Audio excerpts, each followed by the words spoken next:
اور 26ویں آئینی ترمیم جو ہے وہ آئینی طریقے سے نہیں ہوئی ہے، وہ اس کو تسلیم نہیں کرتے۔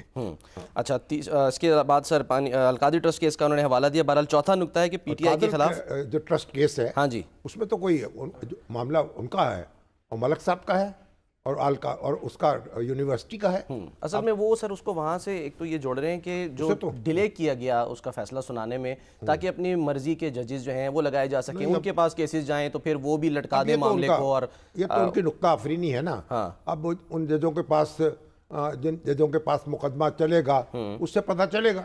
ابھی تو مقدمہ ان کا جو ہے ابھی اپیل فائل ہوئی ہے، ابھی تو کسی سماعت شروع نہیں ہوئی نا اس کی۔ جی ہاں، تو اس کی تو ضرورت نہیں ہے، ہو سکتا ہے یہ ان کی بدگمانی ہو۔ اچھا سر، چوتھا نقطہ پی ٹی آئی کے خلاف دہشت گردی کے پرچے، چھاپے اور گولیاں چلانے سے متعلق۔ پانچواں نقطہ انٹیلیجنس اداروں کے کام سے متعلق ہے، اور انٹیلیجنس ادارے جو ہیں وہ اپنے حدود سے تجاوز کر رہے ہیں۔ جی ہاں، ادارے انٹیلیجنس ادارے جو ہیں، ایک تو سویلین ادارہ ہے اور ایک جو ہے پھر ظاہر ہے کہ ہمارا ادارہ ہے جو افواج پاکستان سے متعلق ہے، تو ظاہر ہے ان کے مخاطب کرنے پہ حضور ان کو درست کریں۔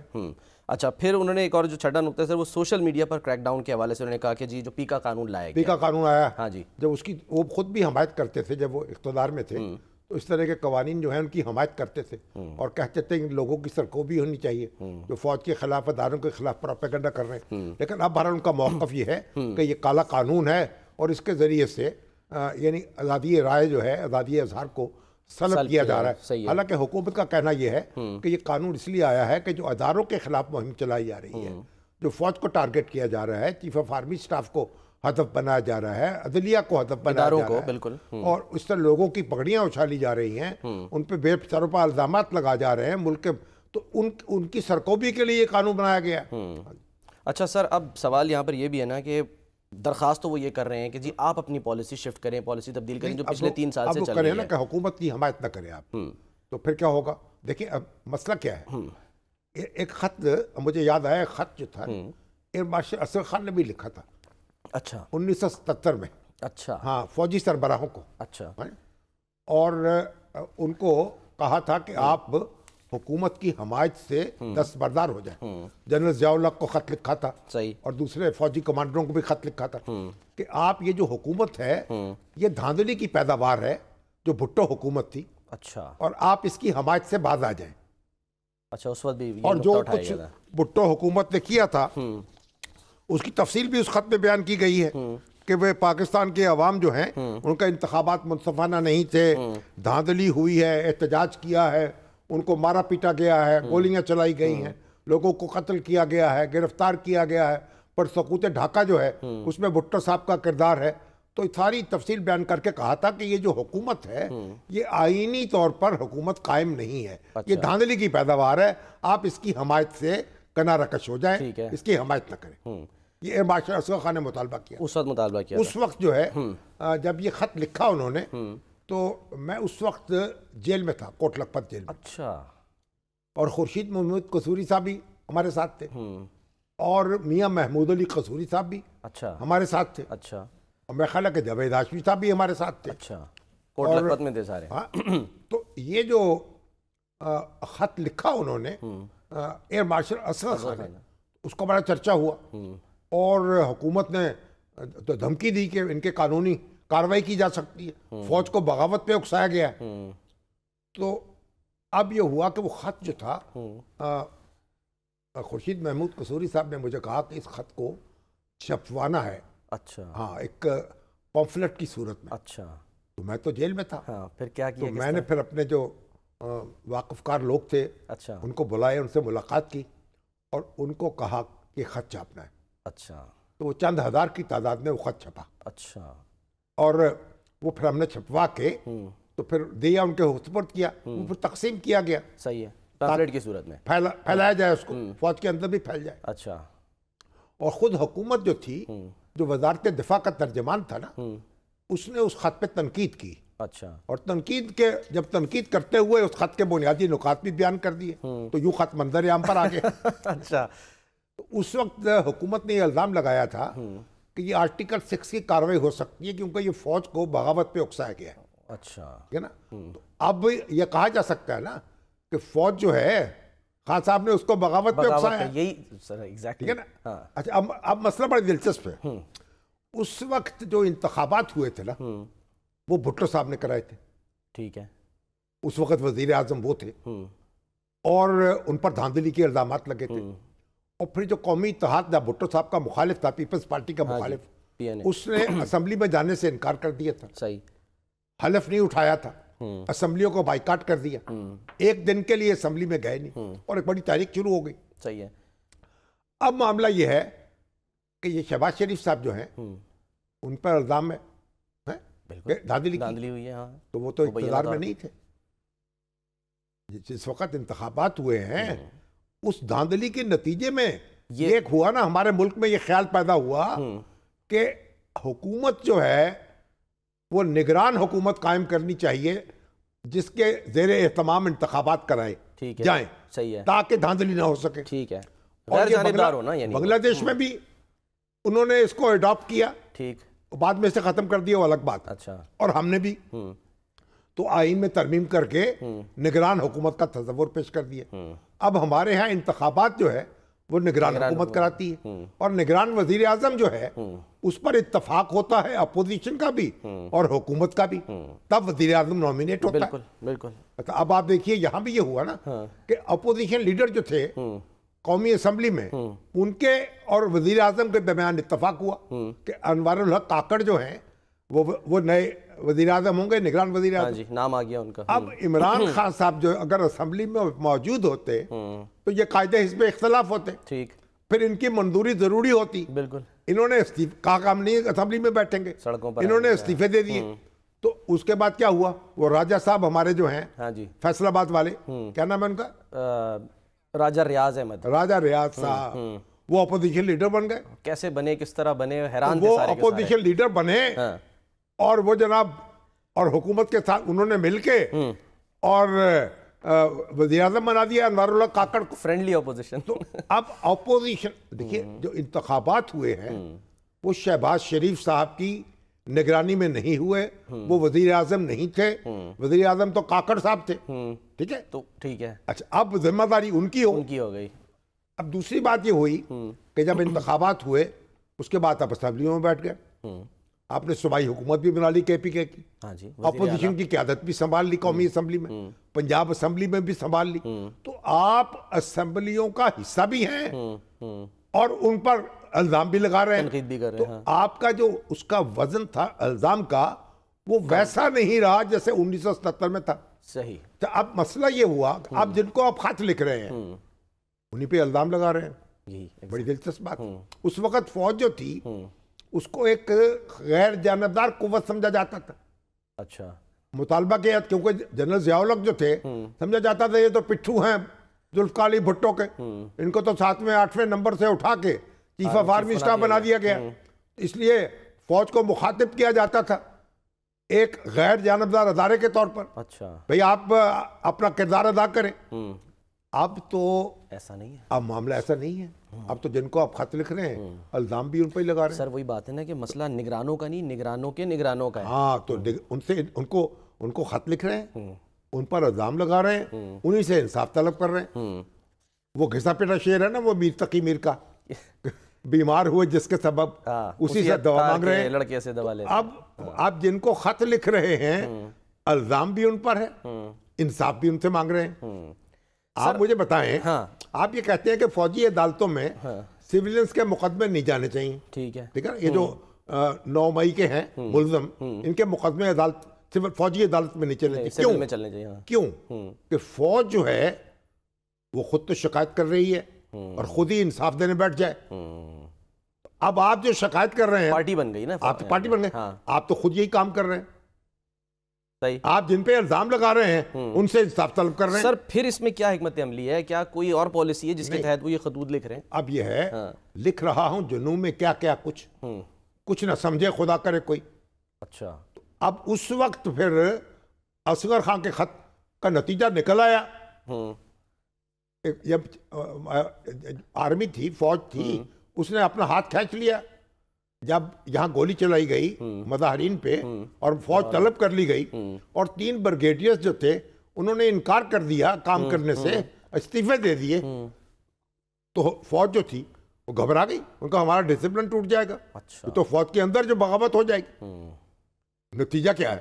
انہوں نے کہا بھائی ہمیں آپ یہ کام ہمارے سپورٹ نہ کریں، ٹھیک ہے بھٹو صاحب آپ فوج کے سپورٹ یہ کام نہ کریں جو پولیس کے کرنے کا خود ہی نمٹیں اس کو۔ اچھا اب بھٹو صاحب تو اتنے مگن تھے، وہ کوثر نیازی صاحب نے بڑی تفصیل بیان کی کہ سردار عبدالقیوم جو تھے مسلم کانفرنس کے سربراہ تھے، آزاد کشمیر کے صدر کئی بار ہوئے، بہت بڑے کشمیری لیڈر اور پاکستان کے بھی بڑے قابل احترام لیڈر سیاستدان، وہ بھی 9 ستاروں میں تھے، مسلم کانفرنس بھی شامل تھی ٹھیک، تو قومی اتحاد میں، تو وہ کوثر نیازی کے پاس آئے، مولانا کوثر نیازی کے، انہوں نے کہا بھائی دیکھیے، مولانا کوثر نیازی وزیر اطلاعات تھے، انہوں نے کہا دیکھو بھائی ہمارے کچھ لوگ جو ہیں وہ فوج سے رابطے کر رہے ہیں، اچھا آپ بھٹو صاحب سے یہ کہیں کہ معاملہ جلد نپٹا دیں، اسے طول نہ دیں، اچھا مذاکرات کو کھینچے نہ، خدشات کیا تھے ان کو؟ جلد فیصلہ کر لیں اچھا، اور نئے انتخابات کا انعقاد کریں، جلد کریں۔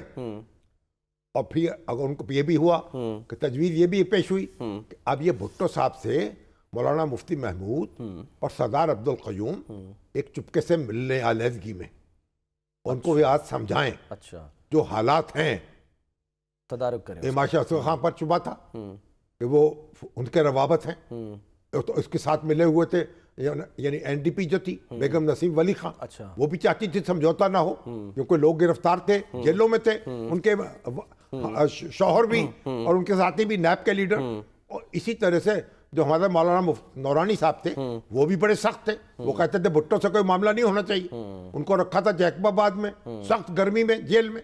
اچھا تو اب یہ جو تھے انہوں نے کہا کہ بھائی بھٹو صاحب سے مل کے ہم یہ بات ان کو سمجھائیں کہ بھائی جلدی کریں، تو کوثر نیازی صاحب نے ان کو صبح صبح فون کیا، اچھا بھٹو صاحب ناشتہ کر رہے تھے، کیا کہا؟ ان کو کہا بھائی میرے ساتھ سردار قیوم صاحب آئے تھے میرے پاس اور یہ بات وہ بتا رہے ہیں تو ہمیں جلدی کرنی چاہیے اور آپ ذرا ان سے مل بھی لیں۔ اچھا بھٹو صاحب انہوں نے کہا یہ مجھ سے انٹرویو لینے کے لیے، مجھ سے ملاقات کرنے کے لیے یہ ساری باتیں کر رہے ہیں، اچھا ہاں مسائل کے حل کرنے یہ چاہتے ہیں کہ مجھ سے ملاقات کر لیں، بہانہ ڈھونڈ تاکہ بہانہ ڈھونڈ رہے ہیں، کچھ نہ کچھ مجھ سے سودا بازی کرنا چاہتے ہوں گے۔ اچھا انہوں نے ڈیل یعنی کہ ہاں انہوں نے اڑا دیا ہنسی میں، ہنسی مذاق میں۔ اس کے بعد پھر بلائے جنرل ضیاء الحق کو، وہاں کا بھائی جنرل ضیاء الحق کہا حضور ہم آپ کے ساتھ ہیں، ان کا فاتحانہ دیکھا کوثر نیازی کی طرف بھی اور اچھا پیرزادہ کی طرف بھی۔ تو بات یہ تھی کہ اب سوال یہ ہے، اب فوج جو ہے، شکایت تو فوج سے ہے اور فوج تو موجود تھی، فوجی لیڈرشپ تو موجود تھی، آپ نے تنصیبات جن پہ حملے کیے وہ بھی فوجی تنصیبات تھیں، اور جو آپ نے نعرے لگائے اور جو آپ نے جو کچھ بھی سرگرمیاں کی، تو اب سوال یہ ہے کہ ان سے ہی فریاد کیوں کر رہے ہیں آپ؟ وہ آپ کو انصاف کیسے دیں گے؟ تو پہلے تو الزامات واپس لے لیں، پھر انصاف کی بات ہوگی، یا پھر حکومت جو ہے اب ان کی طرف سے جواب آ جائے گا۔ جب سجاد علی شاہ جو تھے چیف جسٹس ہمارے، انہوں نے ہمارے چیف آف آرمی اسٹاف تھے جہانگیر کرامت، ٹھیک ہے، نواز شریف صاحب کے خلاف مقدمہ چل رہا تھا توہین عدالت کا، وزیر اعظم تھے وہ، ان کو چٹھی لکھی کہ سپریم کورٹ کی حفاظت کیجئے، یہاں فوج جو ہے تعینات کیجئے، سپریم کورٹ خطرے میں ہے۔ پھر بھی جنرل جہانگیر کرامت نے وہی چٹھی جو ہے وہ حکومت کو بھیج دی اچھا کہ جناب یہ ان کو پروٹیکٹ کیجئے، بجائے فوجی دستوں کو حکم دیتے حرکت میں آؤ، انہوں نے وہ، کیونکہ آئین میں لکھا ہوا ہے کہ تمام ادارے جو ہیں مملکت کے وہ سپریم کورٹ کا کی احکامات کے پابند ہیں، تو سجاد علی شاہ صاحب سمجھے کہ میں حکم دے رہا ہوں تو میرا حکم مانیں گے، انہوں نے کہا بھی آپ کا حکم تو آئین کے خلاف ہے، تو حکومت کا کام ہے پروٹیکشن دینا، وزارت داخلہ کا کام ہے، ہمارا کام تو نہیں ہے، تو انہوں نے ان کو بھیج دیا، بس بھیج دیا، تو بس پھر سجاد علی شاہ صاحب جو تھے ان کے ہاتھ پاؤں پھول گئے اور سارا معاملہ دل کی آرزو دل میں رہ گئی۔ تو بات یہ ہے کہ اب جو ہے جو خط اب پیچیدگی یہ ہے کہ جن پہ الزام لگا رہے ہیں اقتدار ان کے پاس نہیں تھا، اختیار ان کے پاس نہیں تھا، اختیار جن کے پاس تھا ان سے انصاف مانگ رہے ہیں تو اب یہ جو مسئلہ ہے یہ تو الجھا ہے پاؤں یار کا زلف دراز میں، لو آپ اپنے جال میں صیاد آ گیا۔ تو بھائی صاحب آپ ذرا کلیئرٹی پیدا کر لیں، آپ بتا لیں کہ آپ کس کو ملزم سمجھتے ہیں، آپ کا ملزم کون ہے، الزام کس پہ لگا رہے ہیں آپ؟ تو سیدھی سادھی بات یہ تھی کہ ایک خط وزیر اعظم کو بھی لکھ دیتے، اچھا آ جائیے، جب آپ مذاکرات کی میز بتائی تھی اس میں بیٹھ جاتے۔ 3 سربراہوں کو تو لکھ دیے ہیں، تو ہو سکتا ہے حکومت کے سربراہ کو بھی لکھ دیں۔ ان کو لکھتے نا، کہتے بھائی اب انتخابات کو منصفانہ کرانا ہے، ان تو کہا ہم پارلیمنٹ کی کمیٹی بنا دیتے ہیں، وہ تحقیقات کر لیتی ہے، آپ آئیے جو انتخابات میں کیا ہوا ہے۔ یہاں تک کہ وہ عرفان صدیقی صاحب کہتے ہیں کہ کمیشن کی بھی کچھ بازگشت تھی، 2014 میں کیا ہوا تھا، 2018 میں کیا ہوا تھا، یہ ساری باتیں معلوم کر لیتے ہیں۔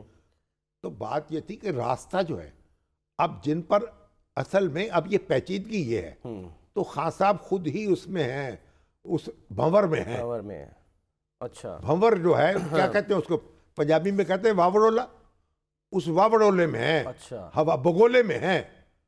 اب راستہ جو ہے یہاں سے نکلے گا نہیں، کوئی راستہ نہیں ہے اگر وہ کہیں چیف صاحب جو ہیں وہ خط وزیر اعظم کو بھیج دیں کہ بھائی آپ ذرا یہ شکایات جو ہیں ان پہ غور کر لیجئے۔ سر آپ کو لگتا ہے کنفرمیشن آئے گی کوئی کہ ہاں جی خط آیا ہے اور ملا ہے؟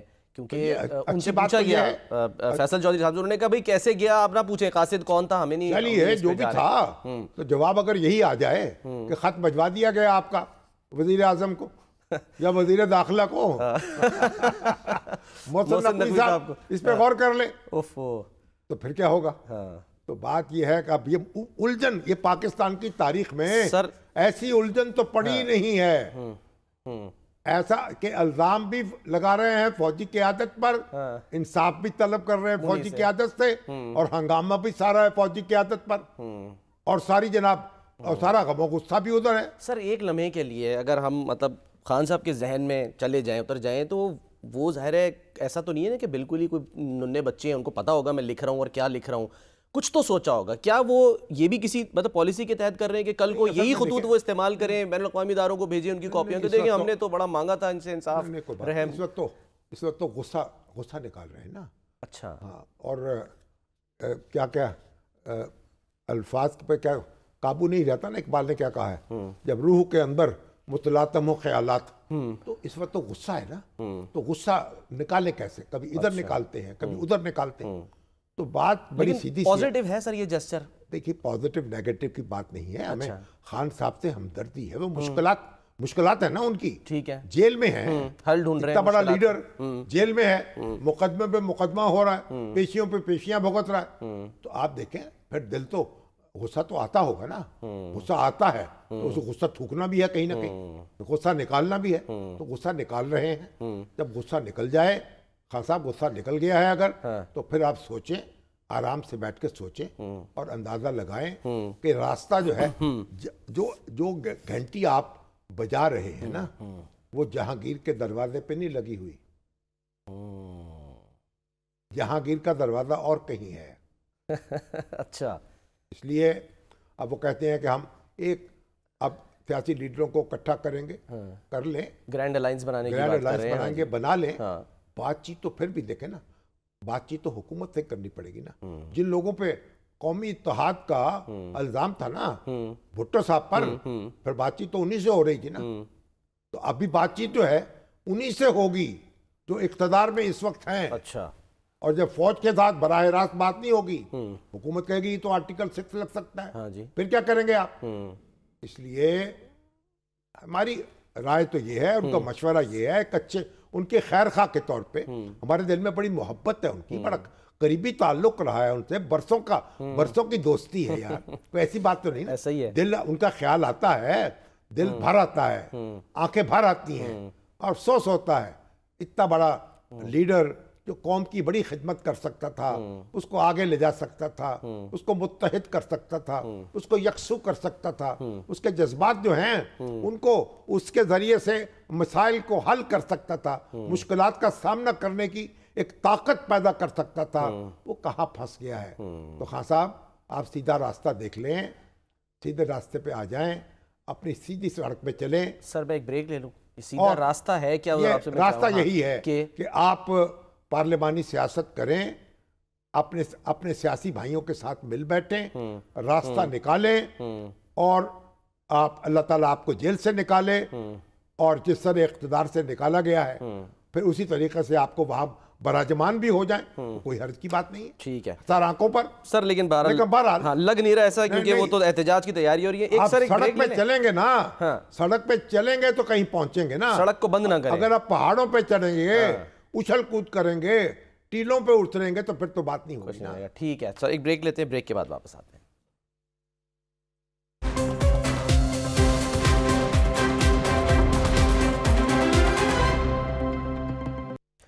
ویلکم بیک جی. شامی صاحب, 3 ججز جو ہیں وہ دوسرے ہائی کورٹ سے اسلام آباد ہائی کورٹ لائے گئے, اور اس پر جو ہے وہ ہم نے دیکھا کہ اس سے پہلے ایک خط بھی لکھا گیا, چیف جسٹس کو خط لکھا گیا, اور اس میں کہا گیا کہ جی یہ درست اقدام نہیں ہے. آئین اگر سر اجازت دیتا ہے, آئین کا آرٹیکل 200 غالباً, تو پھر اتنا اس پہ جو ہے وہ یعنی کہ شور و غل کیوں ہے؟ اچھا, اس سے بات کرتے ہیں. پہلے تو آپ یہ طاہر غالب بھٹو صاحب ہیں کہ فرانس سے ان کا میسج آیا ہے. کیا کہتے ہیں؟ کہ جو ہماری آصفہ بھٹو ہیں وہ 32 سال کی ہو گئی. اچھا, ان کی آج سالگرہ ہے ان کی. ہاں جی, تو بھائی ان کو سالگرہ مبارک. 1993 میں پیدا 1993 میں پیدا ہوئی تھی. اس وقت میرا خیال نواز شریف صاحب وزیر اعظم تھے, اور محترمہ جو تھیں وہ فارن افیئرس کمیٹی کی چیئر پرسن تھی, قومی اسمبلی کی. صحیح. تو اس وقت کچھ تھوڑے سے تعلقات بہتر تھے. اچھا. تو میرا خیال وہ گئی تھی باہر ڈیلیوری کے لیے. تو بہرحال آصفہ بھٹو جو ہیں ان میں ایک اپنی والدہ کی پائی جاتی ہے شباہت ہے, بہت شباہت.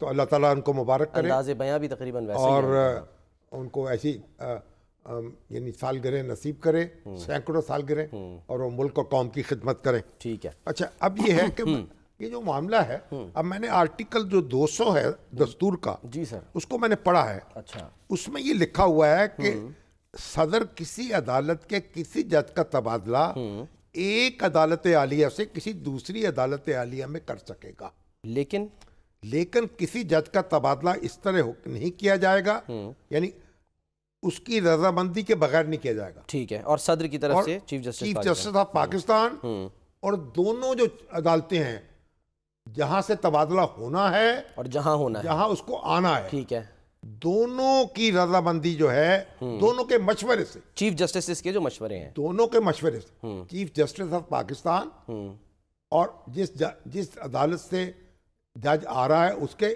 سربراہ, اور جہاں جا رہا ہے اس کے سربراہ. ٹھیک ہے. ان کی مرضی کے بغیر نہیں ہو سکے گا. ٹھیک ہے. تو یہ جو دستور میں جو دفعہ یہ 26ویں ترمیم نے داخل نہیں کی. ہاں, اس میں تو کوئی تبدیلی نہیں آئی, دستور میں پہلے سے تھا, ابتدا سے موجود ہے. اور یہ جو ہماری اسلام آباد ہائی کورٹ ہے, اس کے بارے میں کہا جاتا, اس میں یہ ایک تصور یہ ہے کہ یہ جو اسلام آبادی وکلا ہیں وہ اس کے اوپر جو اپنا اجارہ داری قائم کرنا چاہتے ہیں, یہ ایک وفاقی عدالت ہے. اسلام آباد ایک کیپٹل ہے پاکستان کا, تو ہونا تو یہ چاہیے. میری رائے تو یہ ہے کہ اس میں سارے صوبوں سے جج آتے اور 3 سال کے لیے 5 سال کے لیے اور واپس چلے جاتے. اس طریقے سے یہ عدالت جو تھی اس کو ترتیب دیا جاتا. چیف جسٹس کا بھی سر یہی موقف ہے, لیکن اب تو ایسا نہیں ہوا. اب یہ عدالت میں جو جج موجود ہیں, اب تمام صوبوں کی نمائندگی کے لیے ہر صوبے سے لوگ لائے گئے ہیں, اور چیف جسٹس آف پاکستان نے اس سے مشورہ ہوا ہے ان سے. ٹھیک ہے.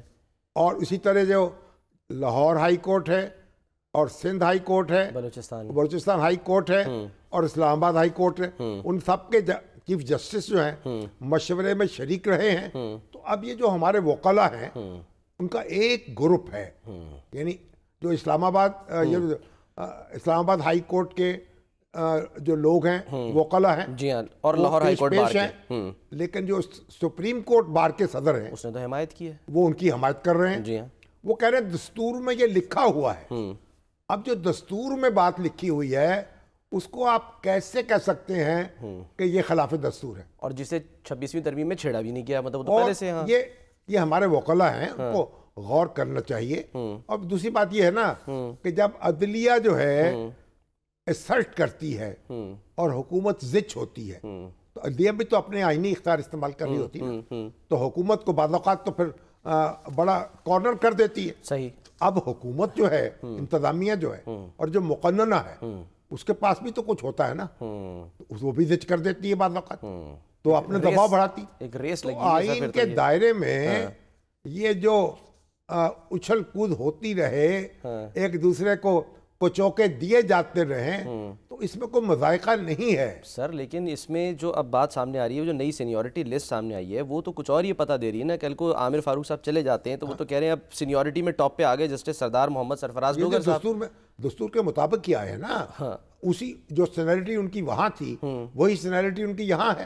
حالانکہ خط میں یہ کہا گیا تھا کہ نہیں جی سینیورٹی وہ نیا حلف اٹھائیں گے. نہیں, حلف بھی نیا نہیں. وہ جو ہمارے جج صاحبان ہیں جنہوں نے خط لکھا ہے 5 ججوں نے, مجھے حیرت ہوئی ہے 5 جج مل کر خط لکھ رہے ہیں. جی ہاں. اور اس قدر مطلب ہے کہ وہ انٹرپریٹ کر رہے ہیں کانسٹیٹیوشن کو اپنی مرضی کے مطابق. بڑے قابل احترام ہیں, ان کی اپنی رائے ہے, لیکن دستور کے الفاظ جو ہیں وہ اس رائے کا ساتھ نہیں دے رہے ہیں. اور چیف جسٹس نے بھی اس پہ توجہ نہیں کی, اور صدر پاکستان نے بھی اس پہ توجہ نہیں کی, اور جج تو مقرر ہو گئے. تو اس لیے جو ہمارے وکلا ہیں وہ دستور کی حفاظت کے نام پر نا دستور کو ایک بچوں کا کھیل نہ بنائیں. اچھا. اب جیسے عدلیہ کے جو ہے کچھ جو اپنے معاملات ہیں, حکومت پر جب دباؤ آتا ہے حکومت برداشت کرتی ہے. اب حکومت کا دباؤ آ رہا ہے تو آپ کو برداشت کرنا چاہیے ایک دائرے میں, قواعد و ضوابط کے اندر رہتے ہوئے.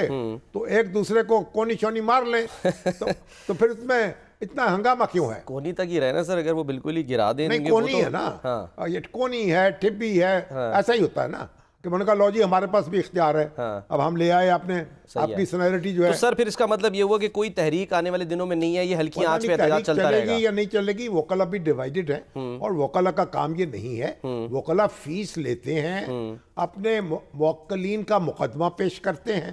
جب یہ عدالتوں کو بائیکاٹ کرتے ہیں, ان کو یہ حق حاصل نہیں ہے. عدالتوں کو بائیکاٹ کیوں کرتے ہیں آپ کالی پٹی پہن لیں, آپ عدالت کے بعد پھر سائلین پتہ نہیں کہاں سے آئے ہوئے ہوتے ہیں, کریں, آپ مظاہرہ کریں, عدالت کا وقت ختم ہو جائے, اب عدالتوں میں پیش نہیں ہوتے, پھر لوگوں کی فیسیں واپس کر دیں. ایسا نہ کریں, معاملات جو ہیں ان کو سنبھالیں. اور جہاں میں تو دستور کی جو دفعہ 200 ہے اس کے الفاظ ہمارے وکیلوں کا ساتھ نہیں دے رہے جو مخالفت کر رہے ہیں, اور جو جج ہمارے قابل احترام ہیں جو اس طرح انٹرپریٹ کر رہے ہیں. تو وہ میں نے جو پڑھا ہے میری سمجھ میں تو سر تھوڑی سی میں نے بھی چیزیں نکالی تھی. فروری یعنی 2008 میں جسٹس سردار محمد اسلم صاحب وہ اسلام آباد پہلے وہ اسلام آباد ہائی کورٹ میں تھے. جی. جسٹس اقبال حمید الدین یہاں تھے. جی ہاں, حمید الرحمان اور ایم بلال خان, جسٹس ایم بلال خان, وہ بھی وہاں سے مقرر ہوئے باہر سے آ کے. وہ کہتے ہیں اس وقت عدالت جو تھی نئی بنی تھی. اچھا. وہ یہ اس طرح باتیں کرتے ہیں, لیکن عدالت ایسا ہوتا رہا ہے. جج انڈیا میں بھی جج ٹرانسفر ہو سکتے ہیں, ایک عدالت سے دوسری عدالت میں بھیجے جا سکتے ہیں. اچھا. اور یہاں تو بڑا احتیاط کی گئی ہے کہ بھئی چیف جسٹس آف پاکستان اور chief justice of high courts دونوں آنے والی جہاں سے آئیں گے اور جہاں جائیں گے, تو ان کی مشاورت سے اگر کام ہو جائے پھر آپ کو چاہیے کہ آپ اس کو ترمیم کریں دستور میں. وکلا حضرات جو ہیں وہ اپنی جماعتوں کے پاس جائیں, سیاسی جماعتوں کے, ان کو کہیں بھائی قومی اسمبلی میں بل پیش کر دو, ترمیم کر دو اس کو. تو جب دفعہ دستور کے اندر موجود ہے تو پھر اس دائرے میں رہ کر اظہار خیال کریں, اس طرح نہ کریں. ٹھیک ہے, چلیں سر بس اینڈ کی طرف جا رہے ہیں. خبر آئی میں نے کہا آپ کے ساتھ شیئر کر لوں, شاہد خاقان عباسی صاحب کی جماعت جو ہے عوام پاکستان پارٹی, ان کو انتخابی نشان جو ہے الاٹ ہو گیا ہے. گھڑیال ملا ہے, کلاک.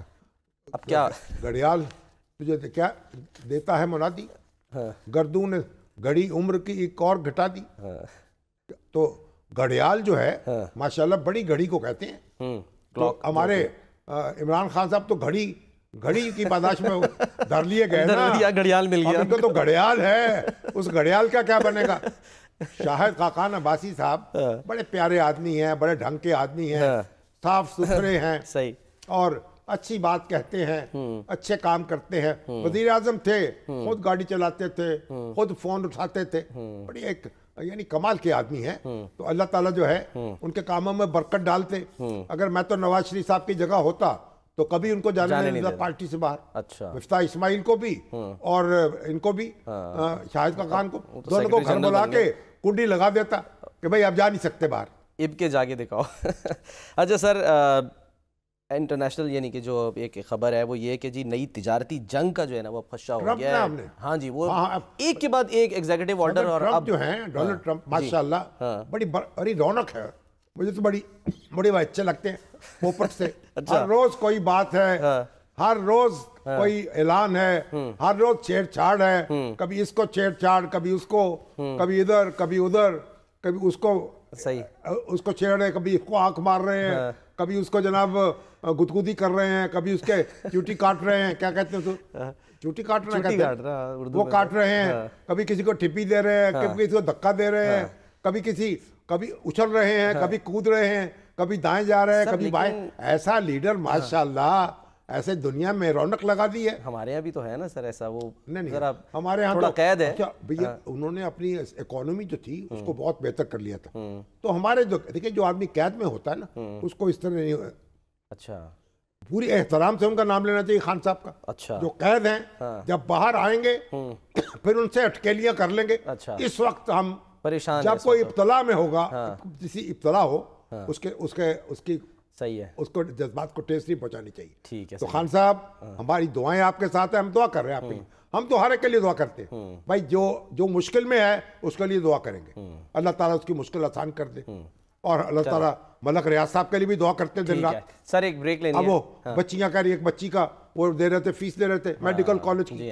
اب وہ بچی کی بیچاری نے فیس دینی ہے اور بیری ٹاؤن سے اس کو مل نہیں رہی.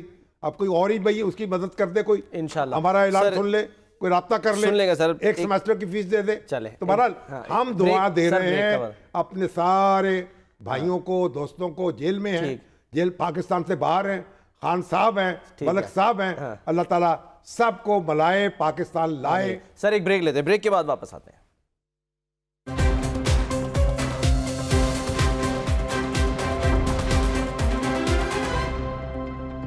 پروگرام کا وقت ختم ہوتا ہے. ناظرین اپنا خیال رکھیے. اللہ حافظ.